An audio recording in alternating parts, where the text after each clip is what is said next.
Of many things, the changing times with pandemic ongoing have changed in our lives.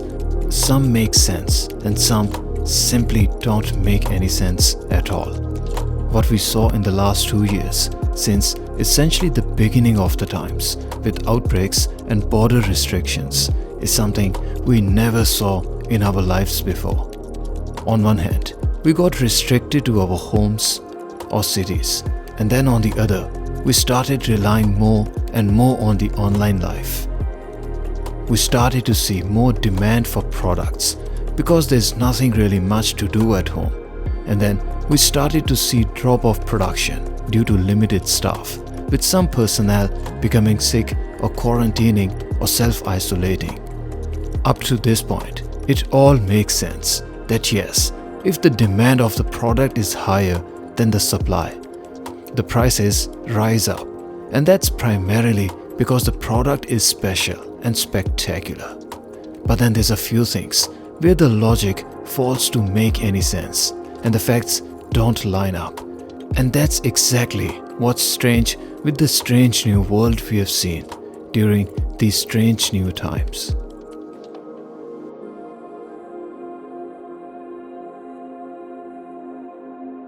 Rolex released OP41 in 2020 and offered it in all the new and colorful dials like we have never seen before, including yellow, pink, red and green, turquoise and the standard blue and black dials.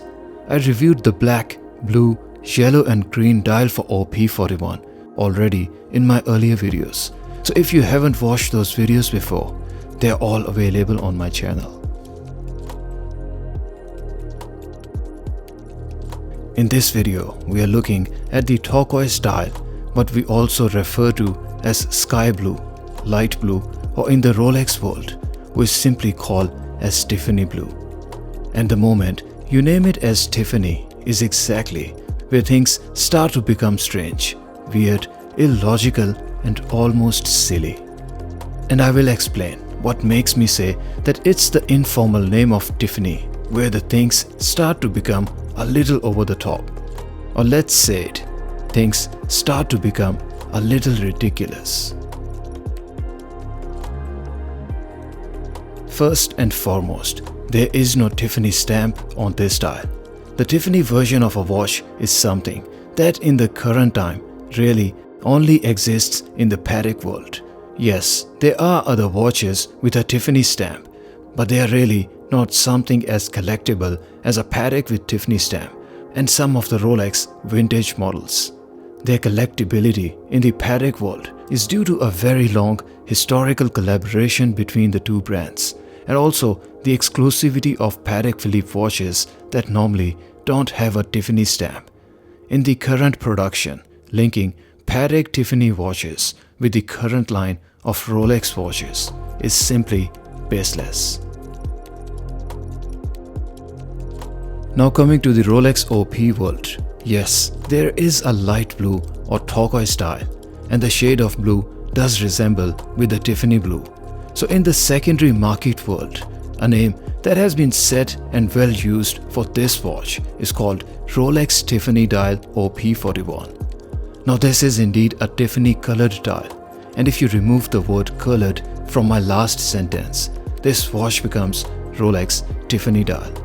But this does not mean that this is an official watch where Rolex collaborated with Tiffany, or the dial that has a Tiffany stamp on it. The crazy times, or probably almost silly times, have brought us to the point when a legit Patek Tiffany dial Nautilus was introduced and sold for much higher price than its list. There is only one other watch in the world that saw a crazy spike in its price, and that was Rolex Tiffany dial OP. And that is only because it has a color that is similar in shade. Now there are other watches with a similar shade for the dial, but of course, since they are not Rolex, they are neither called Tiffany nor they are as sought after at all. The hype and artificially inflated prices that exist in the Rolex world are simply insane, and there is no logic that applies to them. at the time of this review, there's some Tiffany dial Rolex OPs that are priced for more than the Rolex Panda. That is, an entry-level Rolex watch is going for the top-of-the-line professional model. Yes, even the Panda, or basically any Rolex Steel Sports, is also only intelligently made scarce. But within Rolex's own lineup, having an entry-level Rolex outweighing the popularity and hype of the best Rolex to exist is just beyond what a reasonable human mind can expect or absorb, especially when it's not even an official Tiffany dial.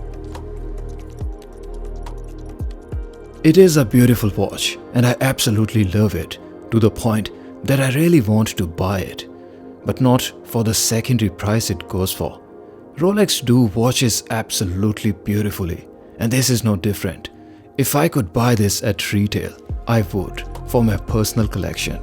But since now I also sell watches through my online store, there's one thing I can tell you. This watch was sold for its secondary market price within 15 minutes of after it was listed on our store. This is the power of the brand and the hype, that even though I personally think this is outrageously overpriced, it still sells at the shortest time and within minutes.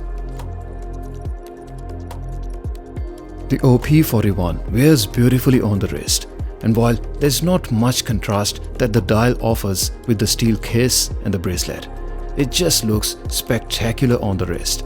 I had personally not seen the watch until I got hold of it, and I can tell you that I was actually blown with how nice it looks. I used to think that the Tiffany blue was a lady's color, but seeing this color in this watch in person, my mind has changed. I specified the dimension of the case, the bracelet, and the weight of the watch in my earlier review of OP41, and I also compared it with OP39 and the all-new OP36. So if you haven't watched my earlier videos and wanted to watch the dimensional analysis or comparison videos, I've linked my earlier reviews on the top right corner of your screen. Rolex OP41 in turquoise dial is a beautiful watch with the experience on the wrist. That is nothing but spectacular. It offers value for every cent you spend on it, as long as you are paying the retail. I would personally not even be reluctant in paying a little over the retail too, because it's really an amazing watch, particularly if I can't buy one from the AD. But seeing the current secondary prices that these are going for, it's really safe to say that the hype has outweighed the logic. Will it come down or will its market drop? I don't think so. And if anyone buying this watch from grey market is still selling it for above their cost, it is a logical business decision. But what about buying the watch out of love? Well, if you are trying to buy it from Rolex out of love and you can't, you have the answer.